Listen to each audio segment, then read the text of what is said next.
tole je hoverboard ali pa električna rolka ali pa kakorkoli hočeš temu reči. In ja, zadeva je konkretno težka. To je pa predvsem zaradi tega, ker sta tle noter dve veliki bateriji in pa dva elektromotorja. Princip vožnje s tole zadevo je mogoče malo težko razložiti, dokler sam ne probaš. V bistvu gre pa za to, da je vgrajen žiroskop, ki namesto tebe lovi ravnotežje. In potem se nagneš naprej, da greš naprej, oziroma se nagneš nazaj, da greš nazaj. Potem pa malo variraš te zadeve, zato da se vrtiš levo ali pa desno. Mogoče se sliši kompliciran, ampak v bistvu ni, ker se naučiš tako v 5 minutih zadevo furati. No, pa rabiš še kakšen dan ali pa dva, da si pa na tele majčkeno bolj suveren.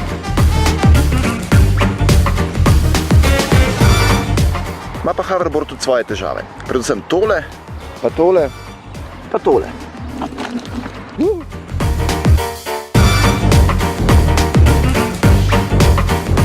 Čeprav je tale model dokaj robusten in izgleda tako, kot da bi se lahko z njim po off-roadu furil, se pa načeloma vseeno boljš počuti na asfaltu.